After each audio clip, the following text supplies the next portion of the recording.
Today on the newscast, another deadly terror attack in Israel with Hamas playing the role of instigator. How will Israel respond? Find out next.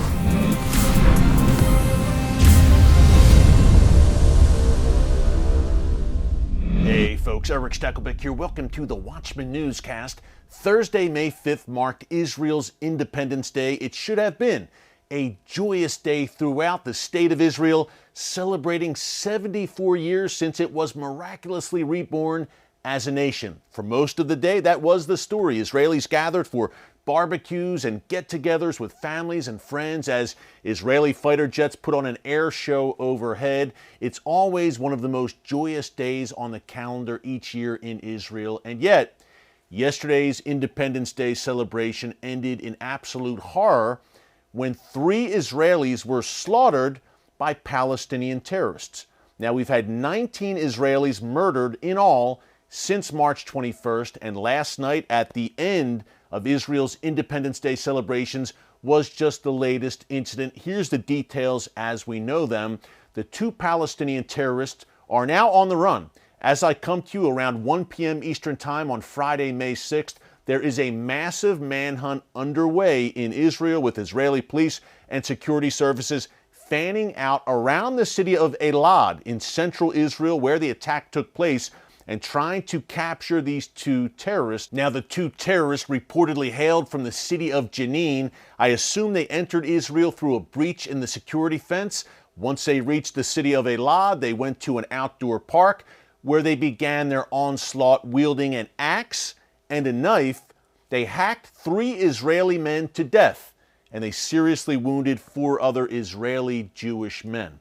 Then they retreated, and as I mentioned, the manhunt is now underway. Now today, Friday, May 6th, we had the funerals for the 3 Israeli men who were brutally murdered in cold blood. Each of them was married, number 1.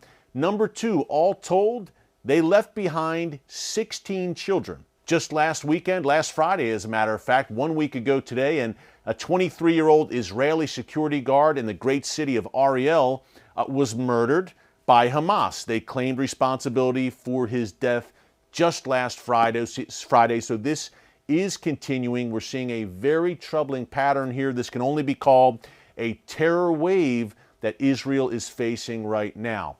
Now, the backdrop to this, of course, is what's going on right now atop the Temple Mount in Jerusalem. It's been unfolding over the past several weeks.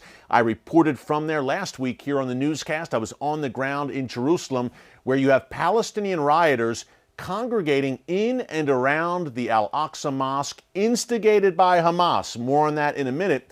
And they are using the Al-Aqsa Mosque, which Muslims consider their 3rd holiest site, as a weapons depot. They're storing weapons there, and they are using them, whether it's stones, Molotov cocktails, firecrackers, fireworks, I should say, using them to attack Israeli security services and Israeli civilians who are worshiping at the Western Wall below. Now, again, they are accusing Israel, is Hamas, and these rioters that Hamas is pushing to the Temple Mount, they're accusing Israel of desecrating and defiling the Al-Aqsa Mosque.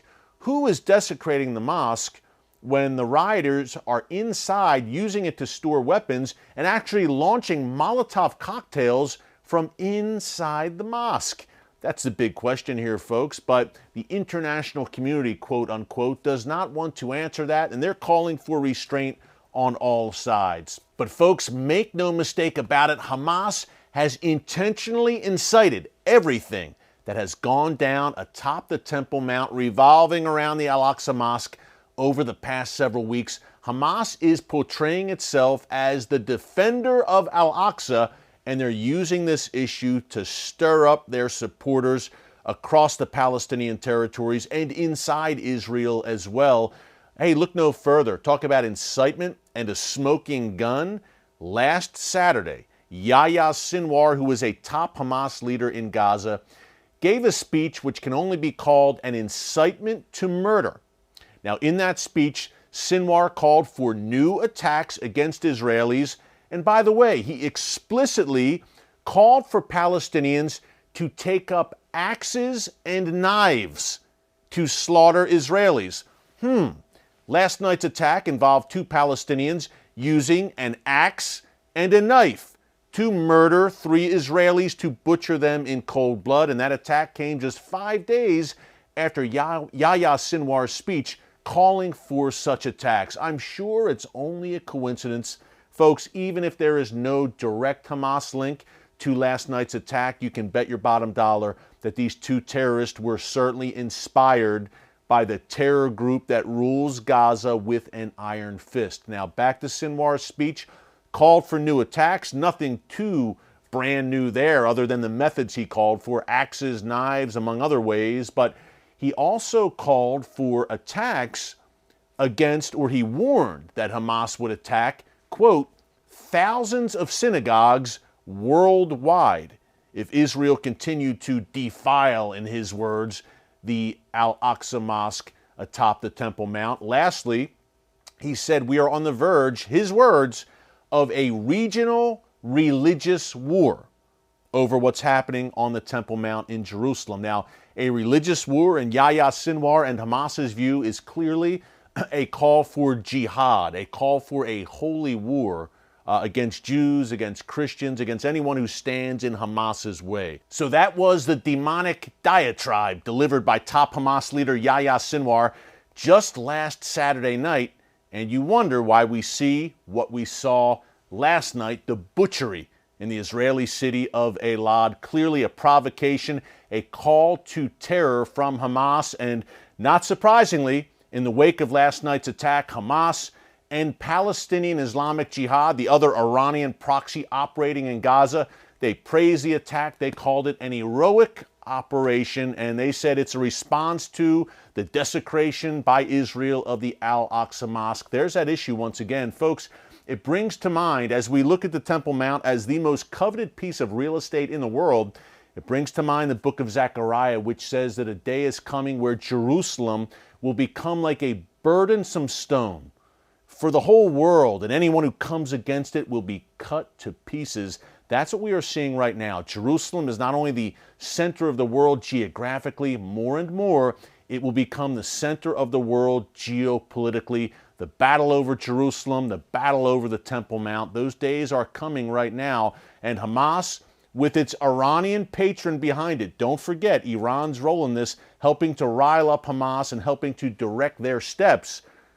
When you have forces like that calling for Jerusalem and saying Jerusalem is theirs, then you have a big problem. The question now is, as we close, how will Israel respond? Now, there have been some rumblings over the past year. Remember, when we talk about 1 year ago, we're on the eve right now of the 1-year anniversary of the Hamas-Israel war, that 11-day conflict in which Israel responded after Hamas launched rockets at Jerusalem and again stirred things up over the Al-Aqsa Mosque. We're repeating the same script this year, but there have been rumblings over the past year that if Hamas does this again, that perhaps top Hamas leaders like a Yahya Sinwar would be targeted by Israel. We'll see where this goes. Israel has reportedly sent some pretty stern warnings to Hamas to knock it off. Could we see, again, as we approach the 1-year anniversary of that last go-round between Israel and Hamas, could we see a new conflict in Gaza? Could Israel finally say, enough is enough? We have a terror wave, 19 Israelis slaughtered in the past month and a half alone, instigated by Hamas, who is openly calling for murder. And we have Hamas also inciting riots on the most volatile piece of real estate in the world, the Temple Mount. Will Israel feel compelled ultimately to respond? That's a big question I leave you with here as we head into the weekend. Hey, if anything big happens, if there's any breaking news, we will come to you here over the weekend on the newscast. We pray that the 2 murderers in this terror attack are brought to justice, and we pray for the peace of Jerusalem. We pray for Israel right now, and we pray for God to just protect, lift up his people, protect his land. His word says that he neither slumbers nor sleeps when it comes to Israel. So we're putting our trust, our faith in him, because we know he still sits on the throne. Thanks so much for joining us here today on the Watchman Newscast. Until next time, God bless you. And remember, never hold your peace.